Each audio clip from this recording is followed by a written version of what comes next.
Without objection. Thank you so much, Mr. Speaker.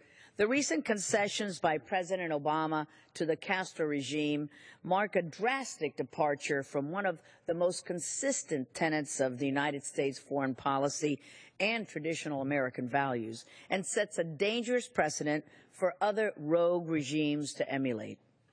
The pardoning of convicted Cuban spies follows an ill-advised exchange with the Taliban, in which the rhetoric emerging from the White House to justify its actions has been unnervingly similar. As predicted, the course of policy by this administration on caving to terrorist demands makes the United States more vulnerable, and we see those repercussions manifest themselves across the globe. Recently, Venezuela's thug Nicolás Maduro jumped at the opportunity to request an exchange of a convicted criminal in the United States for the freedom of pro-democracy leader Leopoldo López, who Maduro has jailed in Venezuela. This is not the way to protect U.S. national security interests throughout the world. This is a way of putting them in jeopardy. When we equate unjustly imprisoned Americans to battle-hardened terrorists or convicted spies, we set a dangerous precedent for the world to follow.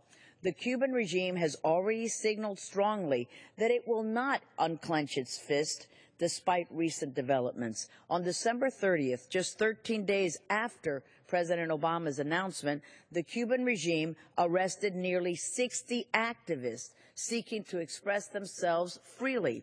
This, in addition to the arrest of more than 200 activists on Human Rights Day. That's rich. Just 7 days before the announcement normalizing relations. Yet the administration proudly and openly touts the promised but yet unproven release of 53 dissidents as a major breakthrough, when in reality the net result will mean hundreds more in Castro's gulags. Raul Castro will free 53 and arrest 60 more in the next months. This shows the failure of the administration's argument and proves that there is no intention by the Castros to move in the direction of reform or freedom. Instead, President Obama has created an atmosphere that emboldens the regime to continue its violent tactics with no concern of consequences from this White House. We must not forget that Cuba not only poses a threat to its people, but also threatens us here at home. Cuba must remain a state sponsor of terrorism because it has not changed its terrorist ways.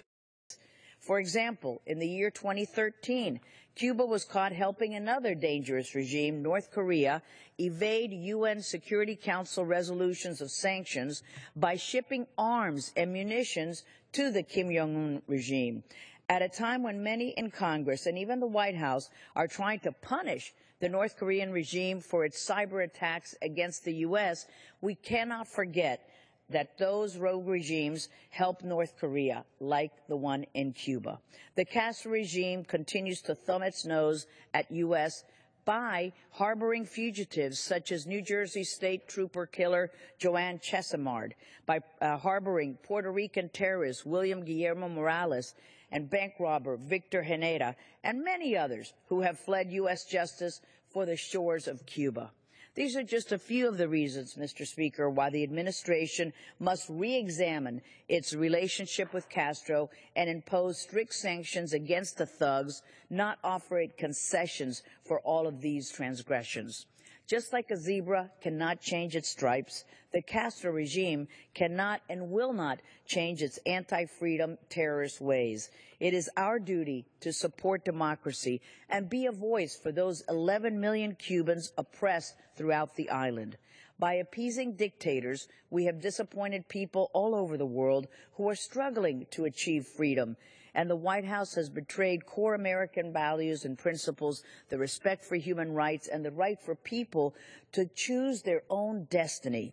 As the first Cuban-American-born member of Congress who went from being a political refugee, fleeing the oppressive and brutal Castro regime, to a senior member of this hallowed and cherished body, I will fight tooth and nail to ensure that the cause for freedom and democracy in Cuba is not forgotten. Until the oppressive of tyranny installed by the Castro brothers has been lifted, and the regime has been replaced by a representative democracy like the one we have here in our cherished nation. I have a moral obligation to freedom-loving people everywhere, and I will not ever forget that responsibility. Thank you, Mr. Speaker, for the time. Gentlelady yields back. The chair now